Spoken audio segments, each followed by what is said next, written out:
right, chef. Was he all right, please? That's fine. 30 years in Hollywood. More than $7 billion in global box office revenue. Dozens of iconic roles. Yet for almost 20 years, Leonardo DiCaprio was known for something else. Being ignored. Being mocked. Being told he was never enough. No Oscar. No respect. And behind the fame, the applause, and the fortune, he was slowly breaking himself apart, just to prove he deserved to be taken seriously. For nearly 2 decades, the joke never stopped. Every award season arrived with the same countdown, the same smirks, the same quiet humiliation disguised as humor. The headlines changed, the years passed, but the message stayed the same. How could someone this famous still be considered not enough? Each year without that trophy didn't just pass unnoticed. It settled in slowly, pressing deeper into the mind, shaping doubt into obsession. Not because of the statue itself, but because of what it represented. Respect. Legitimacy. Proof that he wasn't disposable. Proof that he wasn't just another face Hollywood could replace when the next one arrived. So he stopped choosing comfort. He stopped choosing safety. He stopped choosing applause. Instead, he chose suffering. Frozen rivers that stole his breath. Diets that starved his body. Broken teeth, open wounds, months of isolation in landscapes designed to break human limits. Scenes filmed not once, not twice, but again and again, until pain stopped feeling like a warning and became a requirement. Not for money, not for fame, but for one sentence he had been chasing long before the cameras ever found him. I matter. What the audience never saw was the cost, the exhaustion that never faded, the pressure to go further each time, darker each time, harder each time. Because when the world keeps demanding proof, you start believing pain is the only language it understands. And the most dangerous part was this. He was finally winning the applause, while quietly losing himself in the process. Long before the red carpets and flashing cameras, his world looked nothing like success. It was loud, chaotic, and unpredictable. He was born into a fractured environment where safety was never guaranteed and stability was a luxury few around him could afford. His parents separated when he was still very young, leaving him caught between 2 worlds that never truly felt secure. The neighborhoods he grew up in were rough, marked by violence, addiction, and constant tension. These weren't distant dangers. They were daily realities. Sirens in the background. Arguments behind thin walls. Adults struggling just to survive, with little energy left to protect a child's sense of peace. Even as a boy, he learned an uncomfortable truth early. If you wanted attention, you had to fight for it. If you wanted to be seen, you had to prove your value. No one handed out reassurance. No one promised tomorrow would be better. Acting entered his life not as a dream, but as an escape. A way out of the noise. A way out of the fear. A way to step into someone else's skin and forget, even briefly, where he came from. But it also planted something deeper. A belief that being noticed meant being safe. That approval meant survival.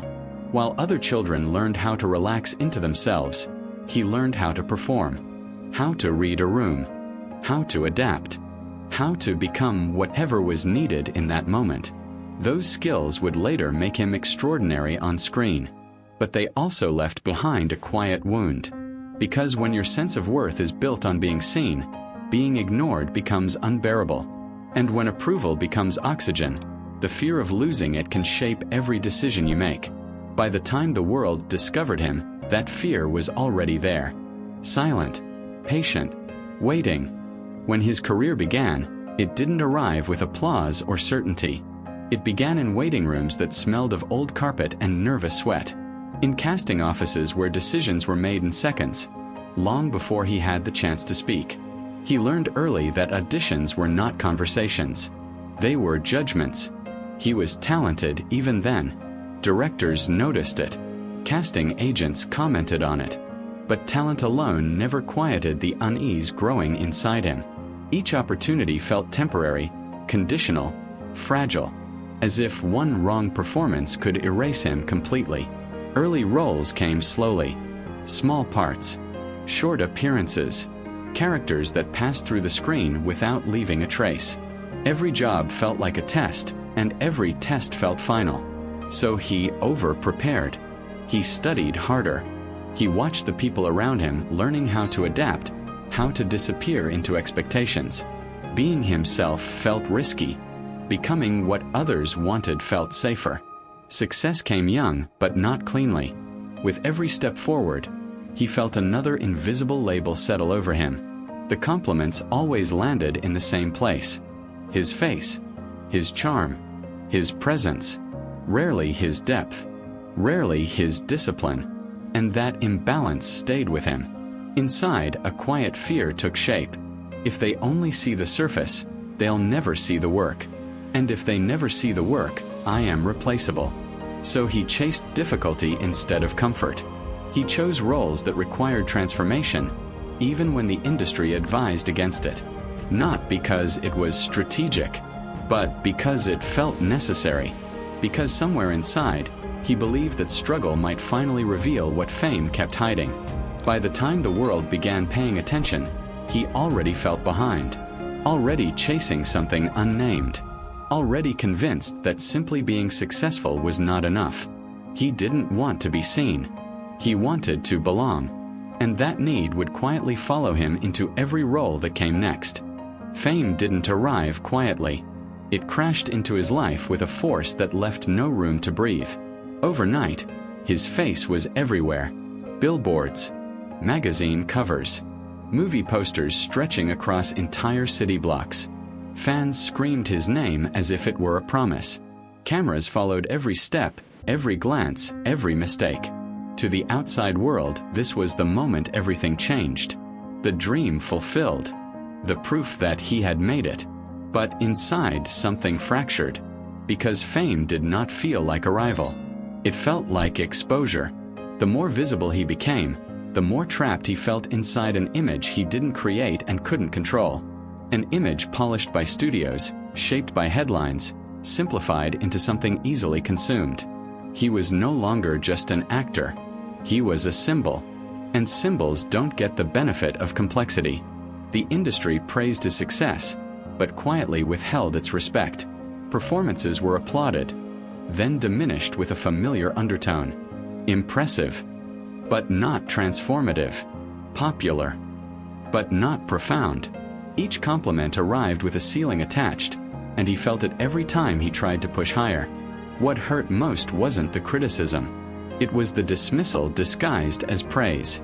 He could feel the gap widening between the man doing the work and the image being sold, between the discipline he brought to each role and the shallow narrative written about him. Fame amplified everything except the thing he needed most: validation for the craft, recognition for the depth he was fighting to reveal. The pressure grew heavier as the audience grew larger. Every public appearance became a performance layered on top of the performance already happening on screen. Smiling when expected, laughing on cue, carrying success like armor, even as it weighed him down. And with each passing year, the question followed him. Unspoken but relentless. When will he become serious? When will he be taken seriously? That question didn't fade with success. It sharpened. Because fame without respect creates a dangerous hunger. It teaches you that being loved isn't the same as being valued. And that distinction began to haunt him. He had everything people dreamed of, yet none of it quieted the fear that he was still standing on borrowed ground. So he pushed back against the image, against the comfort, against the safety fame offered. Not out of rebellion, but out of desperation. He needed to break the surface, to fracture the narrative, to force the world to look again. What the public saw as confidence was often survival. What they mistook for ease was effort stretched thin. And behind the scenes, the same thought returned, night after night. If this is the peak, then why does it feel so empty? That emptiness became fuel. And soon it would turn into something far more dangerous. The shift didn't look dramatic at first. There was no collapse, no public breakdown, no headline announcing a fall. What happened instead was quieter, more dangerous. The discipline that once drove him forward began to turn inward. sharpening into obsession. If fame had built the cage, then pain became the key he believed could unlock it. He started choosing roles that demanded more than talent. They demanded endurance. Suffering that went beyond performance and into the body itself. Long shoots in freezing conditions. Diets that stripped away strength. Physical stress that ignored warning signs. Each project asked for a sacrifice, and each time, he offered more than required. Not because anyone forced him to, but because saying no felt like failure. The industry praised his commitment. Critics called it dedication. Awards conversations began to circle his name again, but always with hesitation. Almost. Nearly. Not yet. Those words followed him like a shadow. And instead of stepping back, he leaned further in. Pain became proof. Every time his body protested, it felt like confirmation that he was finally doing enough. That suffering was visible in a way his effort never had been before. It left marks. It left stories. It left something the world could measure. What no one talked about was how familiar this pattern was. As a child, he learned that attention came from performance. That safety came from being useful. That love wasn't guaranteed, but approval could be earned.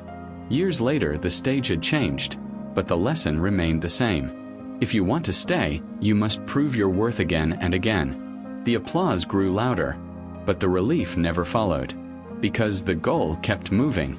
Each performance raised the bar higher, and with it, the cost. What began as a desire to be taken seriously slowly transformed into a fear of stopping. Stopping meant silence. Silence meant irrelevance. And irrelevance felt like disappearance. So he kept pushing. Not toward excellence, but toward exhaustion. Toward a place where pain drowned out doubt. Where effort replaced identity. Where suffering became routine. From the outside, it looked like control. From the inside, it felt like survival. And the most unsettling truth was this: the world rewarded him for it. The deeper he went, the more respect he gained, which only confirmed the belief taking hold beneath it all, that to be valued, he had to break himself first. The pressure didn't come only from the work. It came from everywhere. From interviews that reduced years of preparation to a single question.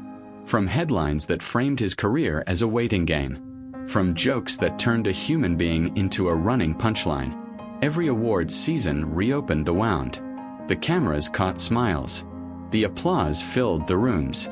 But beneath it all, a quiet calculation kept running. Not this year. Maybe next.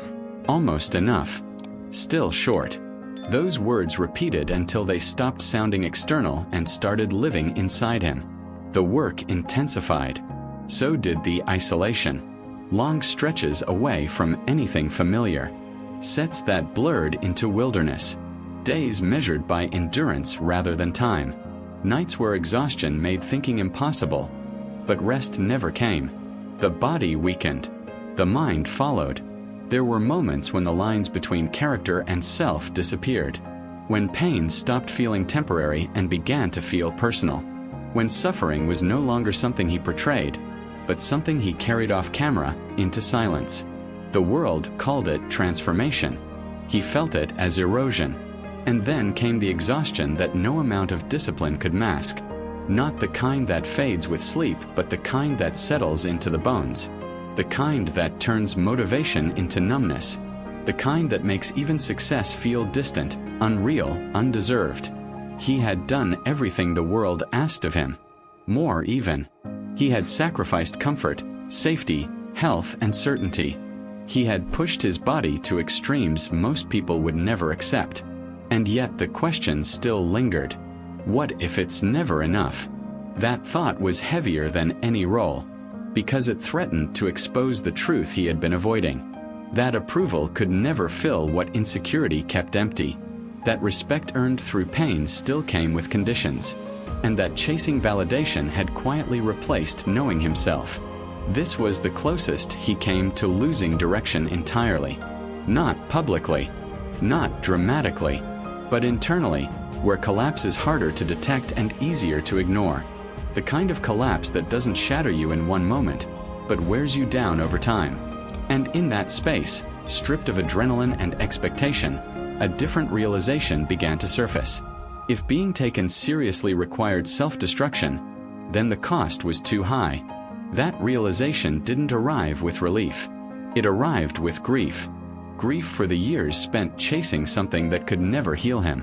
Grief for the part of himself that believed pain was the price of belonging. But within that grief, something else appeared. A pause. A moment of clarity. A question he had never allowed himself to ask before. Who am I when I stop proving? The turning point didn't arrive with applause or recognition. There was no sudden victory, no moment where everything finally felt complete. It arrived quietly in the aftermath of exhaustion, when the noise faded and left only one uncomfortable truth behind. He had done everything right. And it still wasn't enough. That realization cut deeper than failure ever had.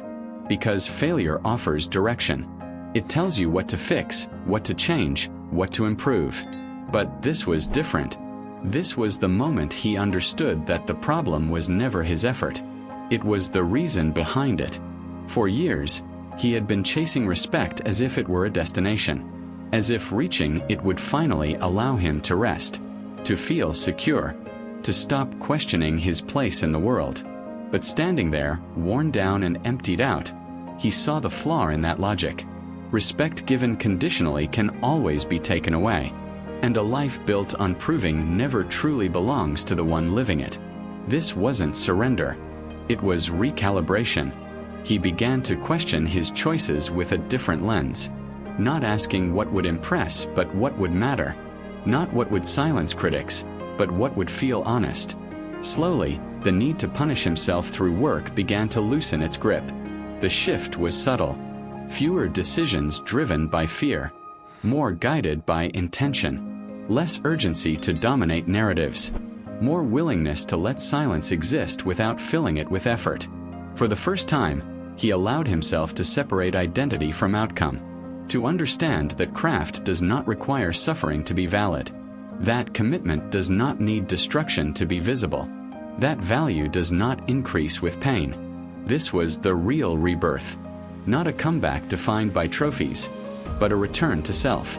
He didn't stop working hard. He stopped working against himself. And in that space, something unfamiliar emerged. A sense of stability not tied to performance. A quiet confidence that didn't demand confirmation. The ability to move forward without constantly looking back, checking whether the world approved. For someone who had spent a lifetime proving he deserved to stay, learning how to simply exist was the hardest role he had ever taken on. In the years that followed, something in him settled. Not into complacency, but into clarity. The urgency that once drove every decision began to loosen, replaced by a steadier rhythm. He still worked.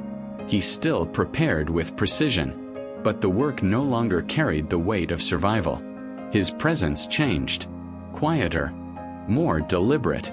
Less interested in dominating conversations. More focused on substance.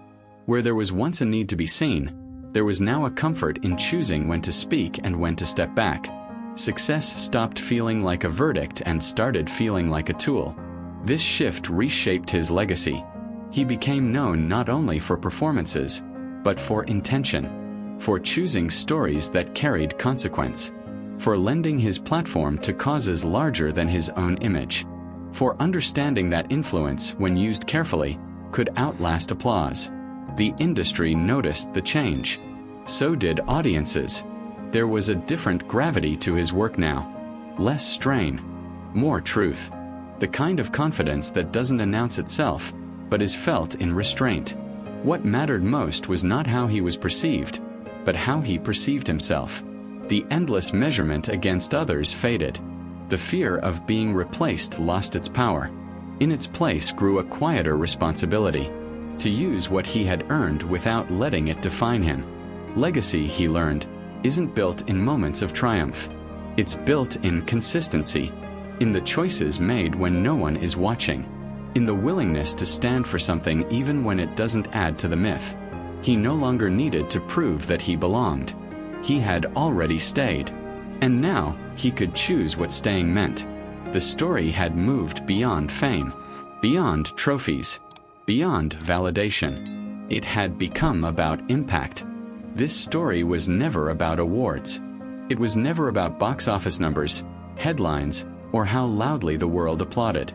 It was about a child who learned early that attention had to be earned, an adult who carried that lesson into every room he entered, and a man who mistook proving himself for becoming himself. 4 years, success looked like survival, respect looked like permission, and pain felt like the price of belonging. But the truth arrived quietly, long after the noise faded. No amount of recognition can repair a wound you refuse to face. No trophy can replace self-worth. And no external approval can tell you who you are. The world will always ask for more effort, more sacrifice, more proof. It will reward you when you bleed in public and question you when you choose peace instead. The hardest thing he ever learned wasn't how to endure. It was how to stop proving, to stop performing for acceptance, to stop measuring his value through the eyes of others.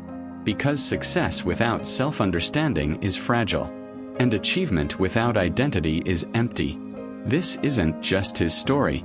It's a reminder that the most dangerous lie is believing you are only worth what you can show. And the most powerful moment is when you decide you are enough before anyone agrees. So before the chase begins again, before you push harder, sacrifice more, or demand perfection from yourself, ask the question that actually matters. So what's your story?